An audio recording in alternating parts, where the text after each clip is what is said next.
కాలంలో దేవాలయానికి వచ్చిన మీ అందరికీ నా హృదయపూర్వకమైన వందనాలు. ఈ రాత్రి మన ధ్యానాంశము దేవుని యొక్క పరిశుద్ధ గ్రంథమైన బైబిల్ నుండి రోమీయులకు రాసిన పత్రిక,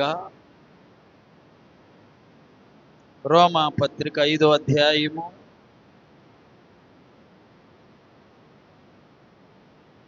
19వ వచనం నేను చదువుతాను. నాతో కలిసి అందరూ బిగ్గరగా చెప్పండి. ఏలయనగా ఒక మనుష్యుని అవిధేయత వలన అనేకులు పాపులుగా ఎలాగు చేయబడిరో, అలాగే ఒకని విధేయత వలన అనేకులు నీతిమంతులుగా చేయబడుదురు. దేవుడి ఈ వాక్యము ద్వారా మనందరితో మాట్లాడునుగాక. ప్రియులరా, దేవుడు సృష్టి యావత్తును చేసిన తర్వాత, అంటే సర్వ సృష్టిని చేసిన తర్వాత, ఆ సృష్టిలో పరిపాలన చేయడానికి ఆదామును సిద్ధపరిచాడు, నిర్మించాడు, సృజించాడు.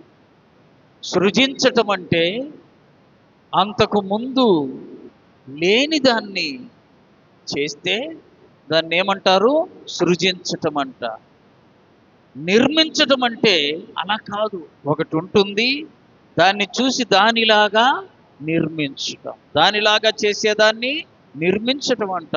అసలు అప్పటి వరకు లేని దాన్ని సిద్ధపరిస్తే దాన్ని సృజించటము అంట.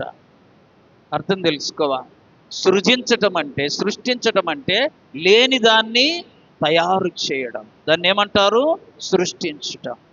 నిర్మించటం అంటే ఒకటి ఉంటే దానిని బట్టి తయారు చేసేదాన్ని నిర్మించటం. ఇప్పుడు చూడండి, భూమి ఆకాశాలంతకు ముందు లేవు, కాబట్టి దేవుడు ఏం చేశాడు? సృజించాడు. ఆది యందు దేవుడు భూమి ఆకాశాలను సృజించాడు. అయిపోయింది. మానవుణ్ణి ఎలా చేశాడు? నిర్మించాడు. ఎలా నిర్మించాడు? తన పోలిక చొప్పున, తన రూపమునిచ్చి, తన యొక్క ఊపిరినిచ్చి మానవుణ్ణి సృజించాడు, నిర్మించాడు. ప్రియులరా, నిర్మించిన ఈ మానవునికి ఏమేమి అవసరం ఉన్నాయో అవన్నీ ముందుగానే దేవుడు సిద్ధం చేశాడు. ఎలాగో తెలుసా? మనం ఒక వివాహం చేయాలి. వివాహం చేయాలంటే ముందుగానే అన్ని మనము సిద్ధపరచుకుంటాం. ఆ ఏ ఊర్లో అమ్మాయి ఉందో చూస్తాం, ఆ అమ్మాయిని అన్ని ఏర్పాట్లు చేసుకుంటాం. రాకడాలు పోకడాలు అన్నీ అయిన తర్వాత పెళ్లి కార్డులు వేపిస్తాం, సమాచారము చెప్తాం, ఏమేమైతే అవసరమైతే వాటన్నిటినీ సిద్ధపరచుకుంటాం. అలాగే దేవుడు మానవులకు అవసరమైనవన్నిటినీ మానవునికి సృష్టిలో సిద్ధపరిచాడు. తినడానికి చెట్ల ఫలములను ఇచ్చాడు. ఇక చూడండి, ఆ ఏదెను తోట నివాసముగా ఇచ్చాడు. ఏదెను తోట దేవుని తోట, అందులో పాపము, అంత పరిశుద్ధత. అలాంటి పరిశుద్ధమైన తోటలో మానవుణ్ణి పెట్టి చెప్పాడయ్యా, నువ్వు తినడానికి ఈ తోటలోని సమస్త వృక్ష ఫలాలు తినేసాయి అని చెప్పి దేవుడు సమస్తాన్ని అప్పగించాడు. ప్రియులారా, అలా అప్పగిస్తే ఇప్పుడు మనం చదువుకున్నాం దేవుని యొక్క పరిశుద్ధ గ్రంథంలో, ఒకని అవిధేయత వలన అనేకులు లోకంలో ఏమైపోయారు? పాపులై. ఒకని చెప్పాలి, ఒకని అవిధేయత. దేవుడు పరిపాలన చేయయ్యా ఇదంతా అని చెప్తే ఆదాము అవ్వలు పరిపాలన చేశారు కొంతకాలం, దేవుని ఆజ్ఞను అతిక్రమించి. మరి అప్పటి వరకు ఆదామవ్వలకి పాపము తెలియదు, పాపము తెలియదు. ఎక్కడుంటున్నారు? పరిశుద్ధమైన ఏదెను తోటలో. స్నేహం ఎవరితో చెప్పాలి? దేవునితోనే. ఎందుకని? వారిలో పాపము లేని ప్రతి వాడు పరిశుద్ధుడైన దేవునితో సహవాసము చెయ్యగలడు. పాపమున్నవాడు దేవునితో సహవాసం చెయ్యలేడు. ఎవరితో చేస్తాడు? సాతానుతో సహవాసం చేస్తాడు. అందుకని దేవుడు ఏదెను తోటను సిద్ధపరిచి ఇంకేం చేశాడో తెలుసా? వీరికి మహిమ వస్త్రాలను ఇచ్చాడు. ఆమె చూడండి, కీర్తనలు 104 కీర్తన 1, 2 చరణాలు. నా ప్రాణమా యెహోవాను సన్నుతించుము. యెహోవా నా దేవా, అధిక ఘనత వహించినవాడు, నీ మహాత్మ్యమును ప్రభావమును ధరించి ఉన్నా. అదే మహిమను, అదే ప్రభావమును ఆదాము అవ్వలకు కూడా దేవుడు అక్కడుంది చూడండి. ప్రభావమును వస్త్రములుగా నీవు ధరింపచేశావు, ధరించి ఉన్నా. చదువు మా మాట. వస్త్రము వలె వెలుగును నీవు కప్పుకొని. దేవుడు ఏ వెలుగును మహిమను ధరించుకొని ఉన్నాడో ఆదామవులకు కూడా అదే మహిమను. అందుకనే మహిమా ప్రభావములతో వానికి కిరీటమును ధరింపచేశావు. ఎంత ధన్యత అండి! ఆదామవ్వలకి దేవుడిచ్చిన ధన్యత. ఆ ఏదెను తోటలో ఉండగా దేవుని యొక్క ఆజ్ఞను ఏం చేశాడు? మీరాడు అతిక్రమించాడు. ఆజ్ఞాతిక్రమమే చెప్పాలి. పాపము వలన వచ్చు జీతము. ఎందుకు లోకములోనికి ఈ మరణం వచ్చిందంటే ఒకని అవిధేయత వలన. ఒకని విధేయుడు కాల. అన్ని తిను, ఒక్కటి తినొద్దు. చూసారా? అన్ని తిన, మాకు ఒక్కటి తినండి పెద్ద ప్రమాదం కదా. రోజు సాంబారేనా, రోజు పచ్చడేనా, రోజు అంటాం మనం. అనుమానమే. అలాగే రోజు ఒకే పండు తినమనలే దేవుడు. సమస్త ఫలములను నీవు తినచ్చు, కానీ ఒకటి మాత్రమే అవిధేయత. దేవుడు ఏమైతే చెయ్యొద్దు అన్నాడు ఆ పని చేసి అవిధేయుడు. అతని ద్వారా లోకములోనికి పాపం. ప్రియులారా, దేవుని మాటకు అవిధేయత చూపితే పాపం. ఎవరైతే దేవునికి అవిధేయులు అవుతారో వాళ్ళు సాతానుకు విధేయులు అవుతారు. చూసారా? దేవునికి అవిధేయులైతే సాతానుకు విధేయులు. దేవునికి విధేయులైతే చెప్పాలి సాతానుకు అసలు సంబంధమే. కాబట్టి ఆదాము ద్వారా లోకములోనికి చెప్పాలి ఏమొచ్చింది? మొదటి ఆదాము. ఈనాడు కూడా చాలా మంది అవిధేయులవుతున్నారు. ఏమవుతున్నారు? భార్యకు భర్త అవిధేయుడవుతున్నారు, భర్తకు భార్య ఏమవుతున్నారు? తల్లిదండ్రులకు పిల్లలు అవిధేయులు, టీచర్లకు స్టూడెంట్ అవిధేయులు. అవిధేయత అనేది పాపము. గుర్తుపెట్టుకోవాలి. ఏంటిది? పాపం అంటే ఏదో పెద్ద ఏనుగులాగా వస్తుంది అనుకోమాక. దేవుని మాట వినకపోవడమే పాపం. వింటే నీవు దేవునికి అవిధేయతకు బదులుగా విధేయుడు. పిల్లల వాక్యములు చూడండి. ఫిలిప్పీయులకు రాసిన పత్రిక 2వ అధ్యాయము 8వ వచనం. మరియు ఆయన ఆకారమందు మనుష్యుడిగా కనబడి మరణము పొందునంతగా, అనగా శిలువ మరణము పొందునంతగా విధేయత చూపాడు ప్రభు. ఆమె ఎంత విధేయత తెలుసా? చివరి వరకు. ఒక్క అడుగులో 2 అడుగులో, ఒక రోజో 2 రోజులో కాదండి. చివరి వరకు, అంతము వరకు, తన శరీరములో ఉన్న రక్తము చివరి బొట్టు వరకు ఏం చూపాడు? విధేయత చూపాడు. తెలుసా, దేవుని మహాకృపను బట్టి మా వివాహములో కూడా ప్రమాణాలు చెప్పించేటప్పుడు విధేయులమై ఉంటామని చెప్పేస్తారు, లోబడి ఉంటామని చెప్పేస్తారు. ఆ ప్రమాణం ప్రకారము జీవిస్తే ఇక ప్రమాదము ఉండదు. చూడండి, ఆయన మరణము పొందునంతగా విధేయతను చూపాడు. పాపమొచ్చేలాగా అవిధేయతను చూపాడు ఆదాము.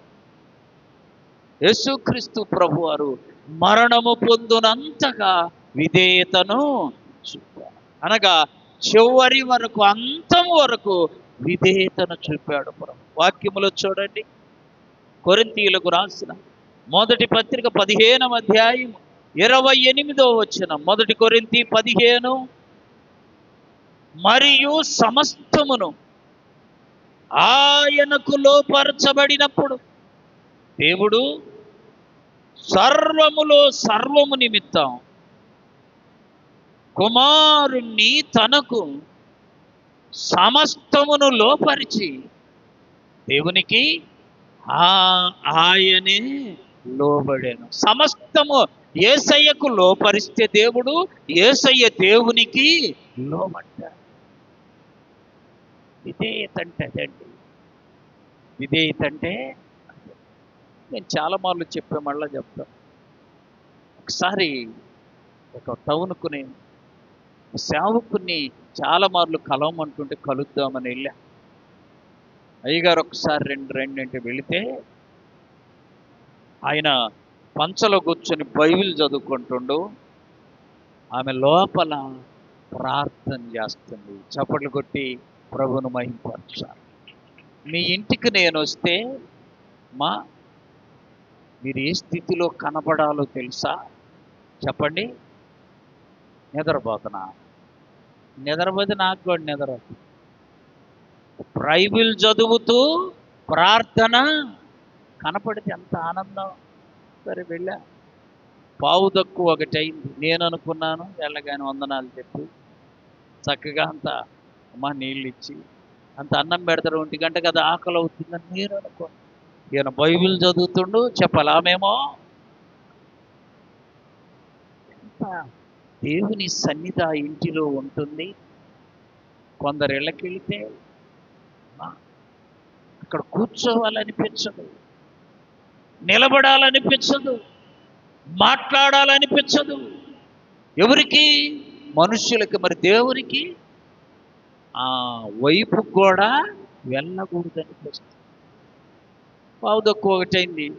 అయ్యగారు వచ్చారని బైబిల్ అక్కడ పెట్టి లోపలికి వెళ్ళి భార్యకు చెప్తున్నాడు, అయ్యగారు వచ్చారు, భోజనం పెట్ట.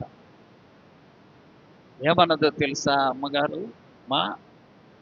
అయ్యా బియ్యం లేవు కదా, బియ్యం వండుదాము. చూసారా? ఇప్పుడు చెప్పండి, మన మామూలు మన భాషలో చెప్పండి. పెడుతూ ముందేడా లేనిపోని పదాలు వస్తాయి. ఏమన్నయ్యా బియ్యము. నేనేమన్నాడు తెలుసా? ఆ పిండి ఇట్లా ఇవ్వు, రాగి పిండి ఇట్లా ఇవ్వు, తాకట్టు పెట్టి బియ్యము, కూరగాయలు కావలసినవన్నీ ఈ మొత్తం నాకు వినపడుతున్నాయి. పంచలో కూర్చున్న నాకు ఏంది ప్రభు అనుకున్నాను. ఇప్పుడు సహజంగా మన ఇళ్లలో రేపు ఉదయానికే కాదు బియ్యం చెప్పాలి, నెలంతా. చూడు ఎంత బాగా, నెలంతా ఉంటాయంట కదా. ఈ నెలంతా సిద్ధపరచుకుంటాం, తప్పేమి కాదు అది. కానీ అక్కడ అప్పటికే లేదు. నేను ఒక్కసారి మనస్సులో బాధ కలిగి అప్పుడు ఏం చెప్పానంటే, అయ్యా అని పిలిస్తే వచ్చాడు. సరే మనం అటు కొంచెం బయటికి వెళ్ళి వద్దాం రమ్మని వెళ్ళి ఆటోలో భోంచేసి ఆమెకు ఒక పార్సిల్, 2 పిల్లలు వాళ్ళిద్దరికి ఒక పార్సిల్ కట్టించుకొని వచ్చారు. వస్తున్నాం కానీ ఇంటికి నా మనసు ఏమో తెలుసు, 1 గంట అయింది. సరే నాకంటే వండలేదు, తీసేయి. వాళ్ళకైనా వండుకోవాలి కదా, పిల్లలకైనా వండుకోవాలి కదా. ఏం వీళ్ళు ఇలా ఉన్నారు, ఏంటి ప్రభు అసలు ఈ మర్మం ఏంది? నా మనసంతా అలాగే ఆలోచిస్తూ ఉంది. ఇంటికి వచ్చా, పార్సిల్ తెసిపోయి వాళ్ళకి ఇచ్చాడు.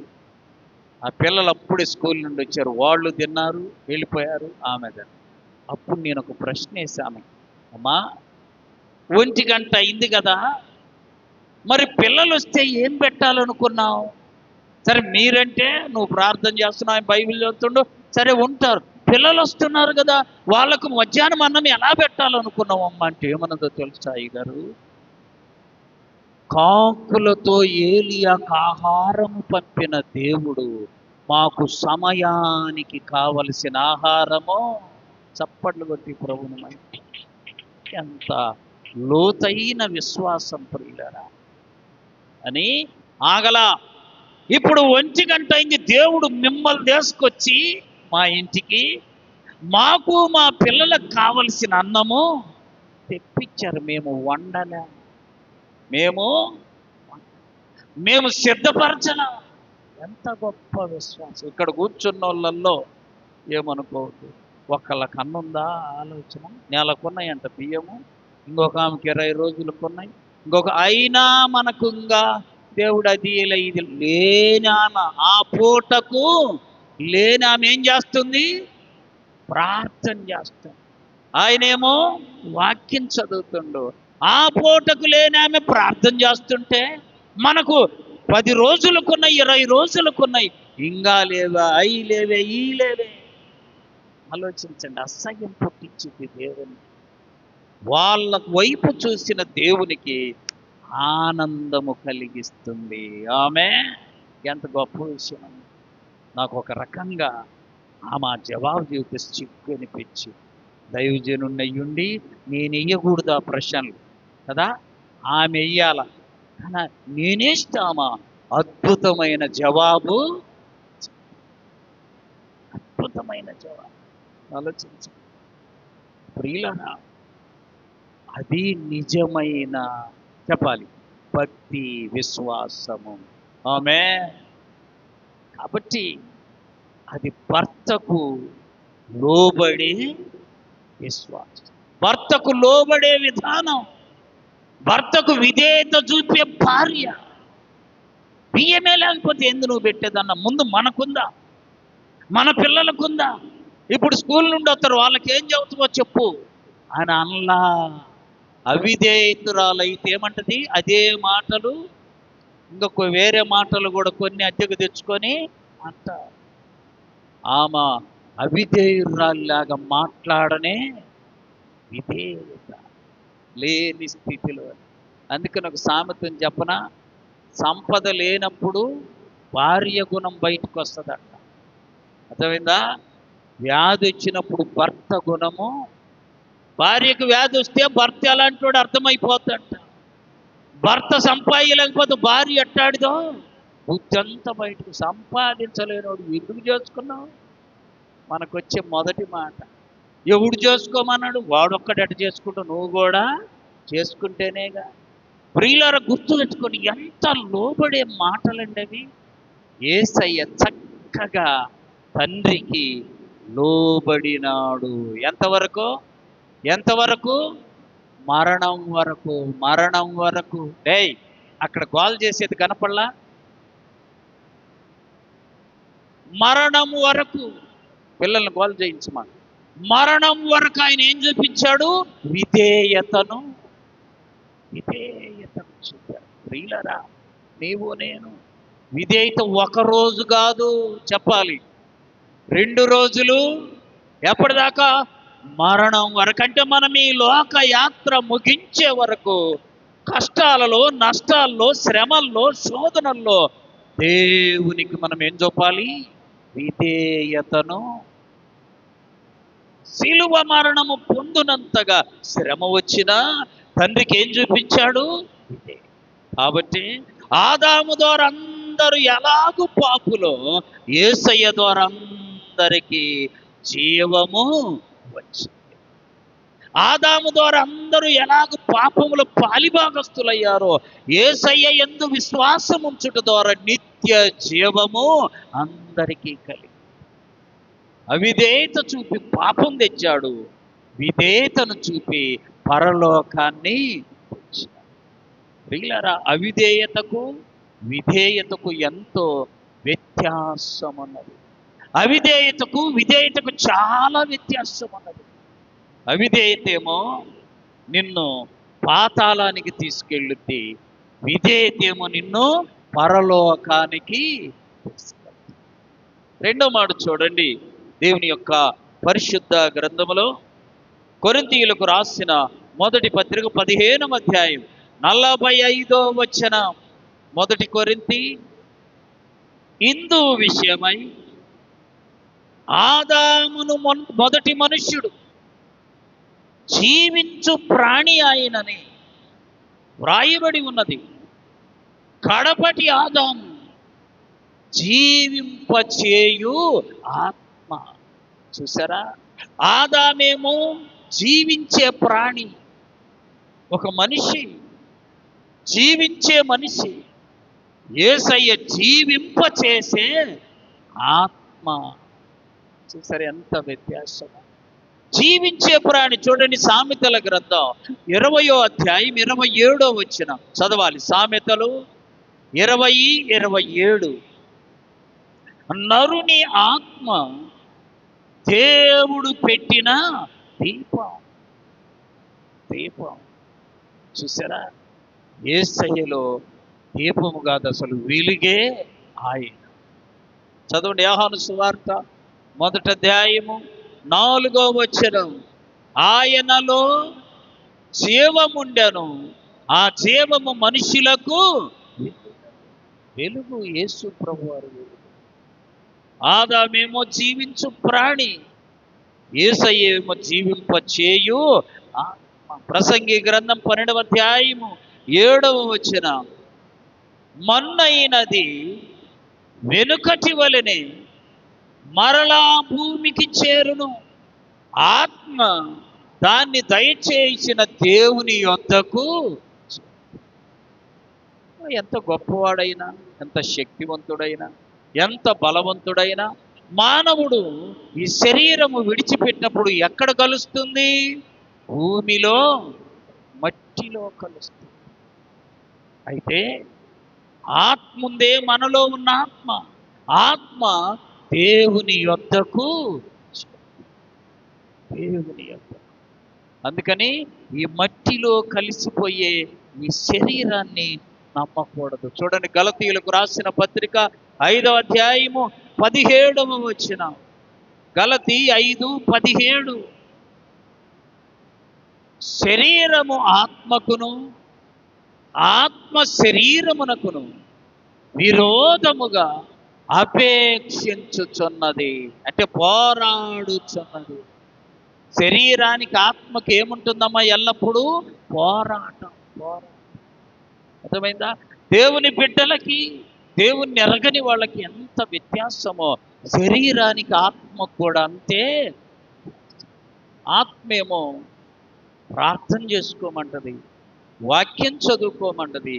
శరీరమేమో కొంచెం సేపు ఆగుదా, కొద్దిగా సేపు ఆగుదా, కొంచెం సేపు నిద్రపోదా. శరీరము శరీర కార్యాలనే కోరుతుంది. అందుకనే శరీరమును బట్టి మనము నడుచుకోకూడదు, ఆత్మను బట్టి నడుచుకోవాలి. ఆత్మను బట్టి నడుచుకుంటే ఆత్మ సంబంధులం, శరీరమును బట్టి నడుచుకుంటే శరీర సంబంధులం. శరీర సంబంధమైన మనస్సు నరకానికి తీసుకెళ్ళిద్ది నిన్ను, ఆత్మ సంబంధమైన మనస్సు నిన్ను పరలోకానికి.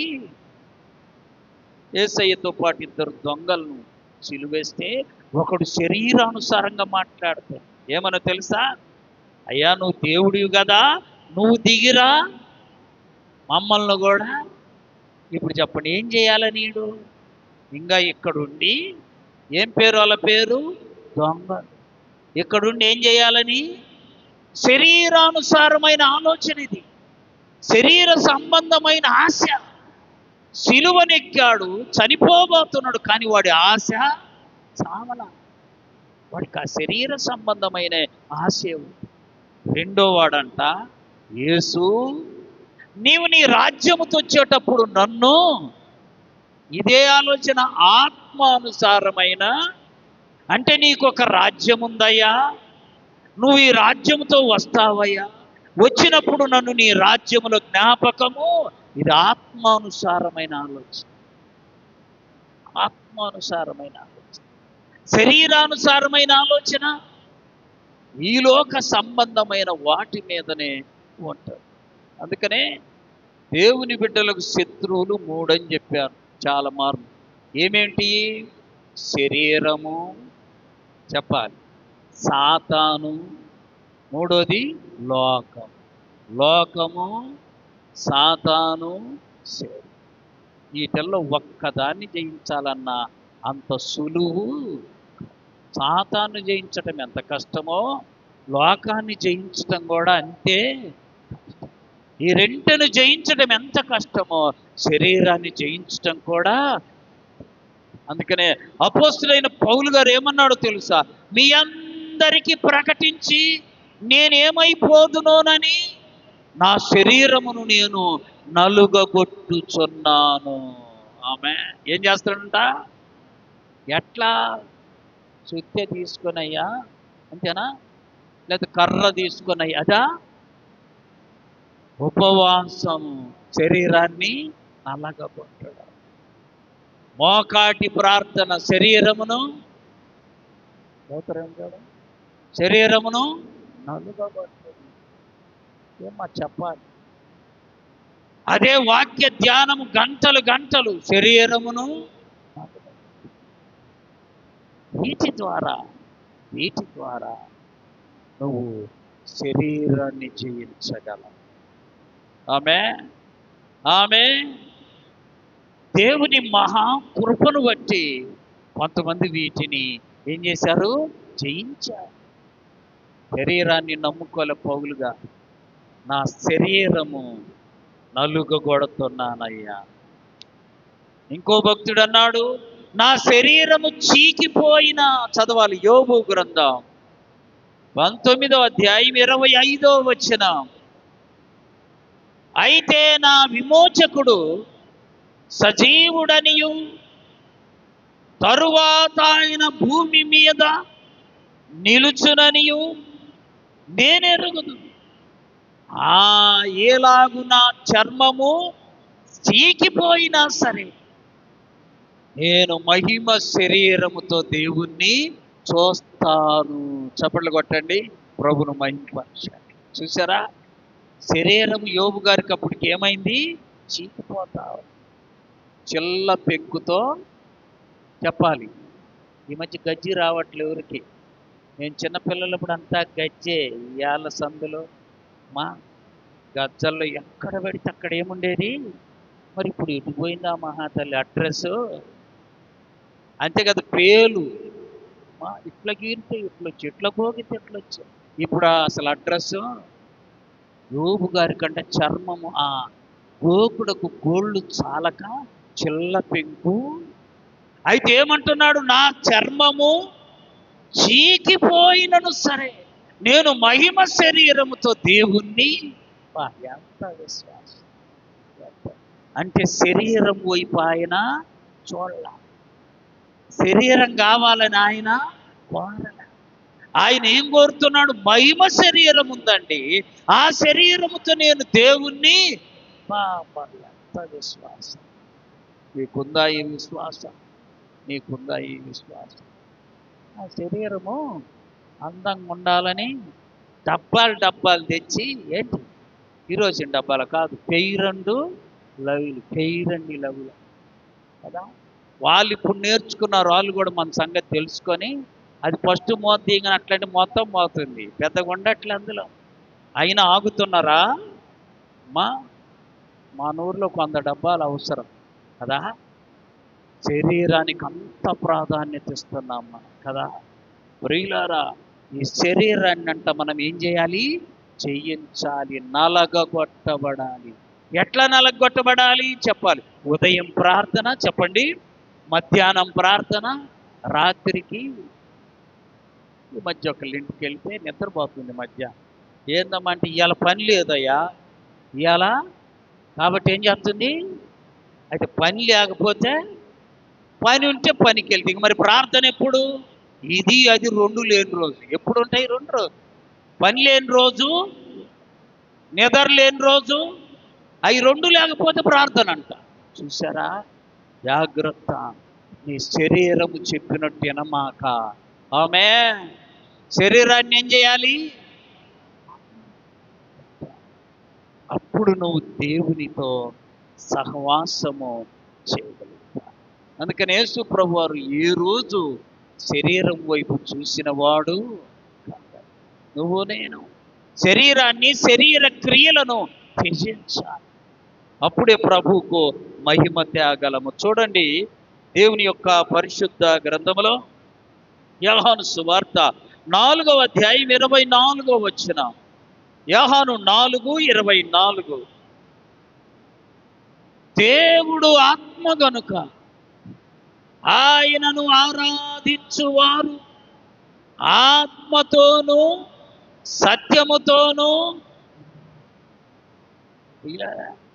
దేవుణ్ణి మనం ఆరాధించే క్రమం ఇక్కడ రాయబడింది, ఆత్మతో సత్యముతో. అలా నువ్వు ఆరాధిస్తుంటే ఒక గొప్ప వాక్యం ఉంది, చదవండి. కొరింథీయులకు రాసిన మొదటి పత్రిక 3వ అధ్యాయము 16-17 వచ్చిన. మొదటి కొరింథీ 3:16-17. మీరు దేవుని ఆలయమై ఉన్నారనియు దేవుని ఆత్మ మీలో నివసించుచున్నదనియు మీరెరుగరా. ఎప్పుడవుతావు నువ్వు దేవుని ఆలయము చెప్పాలి అమ్మా? ప్రార్థన, స్తుతి, వాక్య ధ్యానం. ఇప్పుడు ఇవన్నీ ఇది దేవుని. ఇందులో ఏముంది? ప్రార్థన ఉంది, స్తుతి ఉంది, వాక్య ధ్యానం ఉంది. నీ హృదయం కూడా, నువ్వు కూడా దేవుని ఆలయం అయ్యావంటే నీలో ఏముండాలి? ప్రార్థన, స్తుతి, పాటలు, దేవుని వాక్య ధ్యానం. ఆలయములో ఏముంటాయో మనలో కూడా అవి. ఆలయములో ఏముంటాయో మనలో అవి ఉన్నప్పుడు మనము దేవుని చెప్పాలి ఆలయము. దేవుని ఆలయములో ఏముంటావో మనలో కూడా. 17వ వచనం. ఎవడైనను, అప్పుడు నువ్వు ఆలయముగా ఉంటే, ఎవడైనను ఈ ఆలయమును పాడు చేస్తే దేవుడు వానిని పంప. ఎంత మంచి. కాబట్టి ఇప్పుడు ఇలారా, దేవుని ఆలయముగా మన హృదయాలను, మన శరీరమును, మన ఒంటిని సిద్ధపరుచుకుందుముగాక. ఆలయములు ఏముంటాయి? ప్రార్థన ఉంటుంది, పాటలు ఉంటాయి, వాక్య ధ్యానం ఉంటుంది. మరి మనలో ఆలయం అయితే మనలో ఏముండాలి? ప్రార్థన ఉండాలి, వాక్య ధ్యానం ఉండాలి, పాటలు ఉండాలి. ఆటో ఎక్కేదాల్చాం, పనికి వెళ్ళావు, ఆ డ్రైవర్ చెబుతున్నా, అయ్యో పాటలు పెట్టు అంటారు జేజియా, మామూలు పాటలు కాదు.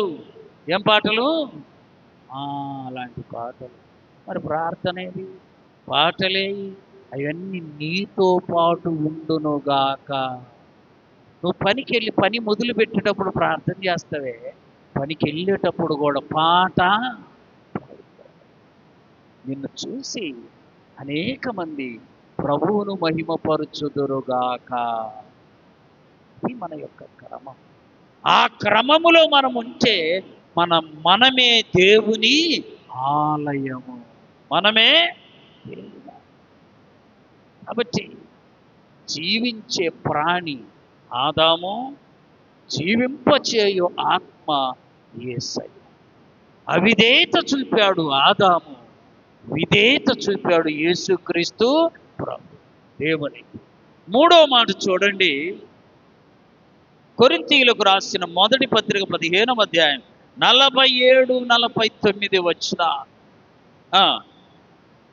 మొదటి మనుష్యుడు ఆ భూ సంబంధి అయిన మనుష్యుడు, మట్టిలో నుండి పుట్టినవాడు, రెండో మనుష్యుడు ఆ యేసయ్య. పాపము తీసేసిన యేసయ్య ఎక్కడి నుండి పుట్టాడు?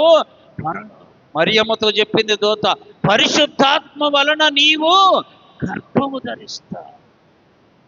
పరిశుద్ధాత్మ వలన నీలో, పరిశుద్ధాత్మ ద్వారా గర్భము ధరిస్తావు. నీలో నుండి పరిశుద్ధమైన కుమారుడు వస్తాడు. ఆయన తన ప్రజలను వారి పాపముల నుండి ఆయనే రక్షించును కనుక ఆయనకు యేసు అనే పేరు పెట్టబడింది. యేసు అనగా రక్షకుడు. చెప్పాలి, యేసు అంటే, యేసు అనగా రక్షకుడు. ఈ మాట అర్థం తెలుసుకోవాలి ప్రతి ఒక్కరు. ఒక ఆయన ట్రైన్లో అడిగాడంట, పొద్దాకి యేసు ప్రభు అంటున్నావు ట్రైన్ ఎక్కినాల నుంచి, అసలు యేసు ప్రభు అంటే అర్థం చెప్పమా. సత్య మనకొచ్చే కదా పెద్ద ప్రశ్న. మా 365 రోజులు మన నోట్లో ఏదో ఒక టైంలో ఏమని వస్తుంది? యేసయ్య. కొంతమంది కూర్చుండేటప్పుడు యేసయ్య, లేచేటప్పుడు యేసయ్య అంటే ఏంటంటే నాకు తెలియదు. ఇదా యేసు అనగా రక్షకుడు. అందరు చెప్పండి పెద్దగా, యేసు అంటే రక్షకుడు. ఏందమ్మా ట్రైన్ ఎక్కినాల నుంచి యేసయ్య యేసయ్య అని పాటలు పాడుతున్నావు, అసలు యేసు అంటే అర్థం ఏందన్నాడు. వాడేవుడు అశాధ్యుడు అడుగుతాడు. అడిగినప్పుడు మనం ఏం చెప్పాలి? యేసు అంటే ఏమనుకున్నావు? నా యేసయ్య అంటే ఏమనుకున్నావు? అది అనుకున్నావు, ఇది అసలు అర్థం చెప్పమని ఆయన అడుగుతుంటే యేసయ్య అంటే ఏమనుకున్నావు? నాకు అట్లా చేసిండు ఇట్లా అయ్యన్ని ఆయన ఏమడిగాడు? యేసు అంటే, యేసు అనగా చెప్పాలి రక్షకుడు. క్రీస్తు అనగా అభిషక్తుడు. క్రీస్తు అంటే కొన్ని ప్రశ్నలు సైతాన్ ఏం చేస్తాడంటే కొంతమందితో మనల్ని అడిగేస్తాడు తెలుసా. ఒక మంచి ఐఏఎస్ ఇంటర్వ్యూకి పోయి అతను అప్స్టేర్లో కూర్చొని కింద నుంచి ఇంటర్వ్యూకి పోయా, ఎక్కి ఇంటర్వ్యూకి రెండో స్టేర్లోకి అప్స్టేర్లోకి వెళ్ళగానే వాళ్ళు ప్రశ్న వేశారంట, నువ్వు మెట్లు ఎక్కొచ్చావా లిఫ్ట్ ఎక్కొచ్చావా అని అడిగాడు. వీడేం చెప్పాడు? మెట్లెక్కి. అయితే ఎన్ని మెట్లు చెప్పమా. నువ్వు ఎక్కొచ్చినా అబ్బాయి చెప్పలేకపోలే, ఫెయిల్ అయ్యింది. ఒక అమ్మాయి చెప్పింది. అంటే వెళుతూ కూడా ఏం చేసింది? లెక్కేసుకుంటూ కొన్ని అర్థాలు తెలుసుకోవాలి. యేసు అనగా, క్రీస్తు అనగా అభిషక్తుడు. ఈ రెండు గుర్తుపెట్టుకో ప్రియులరా. దేవుని యొక్క మహాకృపను బట్టి భూ సంబంధి ద్వారా పాపం వస్తే పరలోక సంబంధి వచ్చి ఆ పాపము నుండి మనల్ని ఏం చేశాడు? రక్షించాడు. అందుకే ఆయనకి ఏమని పేరు? రక్షకుడు. ఆమె మనం ఏం పాడతాం క్రిస్టమస్ కమా? రక్షకుండు చనిపోయాడున్నాడు పాపం నడిపావు అనేవాడు. మేమంతా ఈ ప్రచారం జరుగుతా అలిసిపోయి మెదలకుండి ఎవడో ఉండి రక్షకుడు ఇచ్చినాడు అనగానే మాయల్లో ఎప్పుడు నాకు పాడి మాకు ఓపికే. చూసారా, అంత శ్రేష్టమైన అర్థం ఉంది రక్షకుడు అనే దానిలో. ఏమర్థము? యేసు. యేసు అనగా రక్షకుడు. వారి పాపముల నుండి ఆయనే వారిని విడిపించును గనుక ఆయనకు యేసు అనే పేరు. ఆయన పరలోక సంబంధి.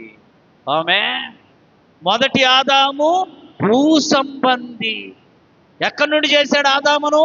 నేల నుండి మట్టిని తీసుకొని బొమ్మలాగా చేసి ఆయన రూపముతో వారి నాసికారంధ్రములలో జీవవాయువు వదగ నరుడు భూ సంబంధి.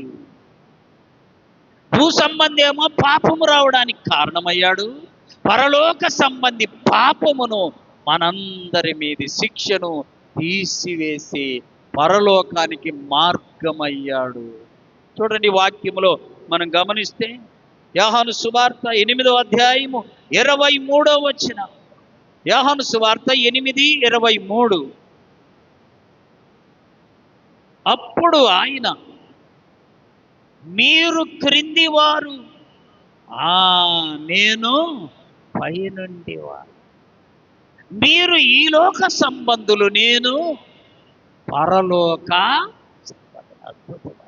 ఇప్పుడు చెప్పండి, బాగా అర్థం చేసుకోండి.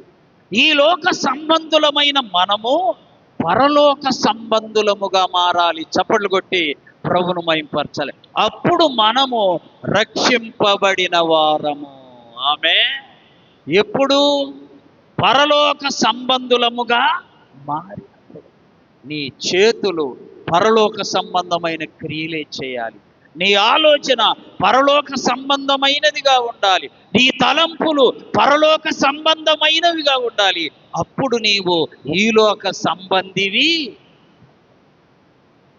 కొరింథీయులకు రాసిన మొదటి పత్రిక 15వ అధ్యాయం 51వ వచన. మొదటి కొరింథీ 15:51. ఇదిగో నేను మీకు ఒక మర్మము తెలుపుచున్నా, మనమందరము నిద్రించము గాని ఒక్క రెప్ప పాటున కడబూర మ్రోగగానే మనమందరం ఏమవుతామో, ఈ శరీరాలు ఉండవు, మహిమ శరీరాలు ధరించుకొని మేఘముల మీద కొనిపోబడతా. ఈ అద్భుతమైన కృప కొరకే నువ్వు నేను పరలోక సంబంధులముగా, వెలుగు సంబంధులముగా, దేవుని సంబంధులముగా బ్రతుకుటకు దినదినము సిద్ధపడుదుముగాక. చూడండి, మత్తయి సువార్త 18వ అధ్యాయము 3వ వచన. మత్తయి 18:3. మీరు మార్పు నొంది చిన్న బిడ్డల వంటి వారైతేనే. ఎట్లా మారాలంట మనము? చిన్న బిడ్డలను కూడా పెద్దోళ్ళలాగా మారమంటమ్మా. ఏం దూరకుంటావు? వాడు కొడితే నువ్వు కూడా, వాడు తిడితే ఊరుకుంటావు నువ్వు కూడా. అంటే చిన్నోడిని ఏం చెబుతున్నావు? మనం పెద్దోడి కార్యాలు చేయి. మనకు దేవుడు ఏం చెబుతున్నాడో తెలుసా? పెద్దలమైన మనము చిన్న బిడ్డ వలె మార్పు పొందాలి. చిన్న బిడ్డ యేసు ప్రభువారు అలా మార్పు వచ్చేది. ముఖం మీద ఉమ్మి వేస్తే చిన్న బిడ్డ అయితే ఏం చేస్తాడు? తుడుచుకొని. ప్రభువు కూడా అలాగే మార్పు వచ్చింది. ఆత్మీయ జీవితంలో ప్రియులారా, అడుగడుగున మనకు శోధనలు ఉంటాయి, పరిశోధనలు ఉంటాయి, శ్రమలు ఉంటాయి, కష్టాలు ఉంటాయి, కన్నీరు ఉంటుంది. దీనంతటి ఫలితం ప్రభువుతో నిత్య నివాసము. అట్టి కృప దేవుడు వాక్యమిన మనందరికీ దయచేయునుగాక. మోకరించండి, ప్రార్థన చేసుకుందాం.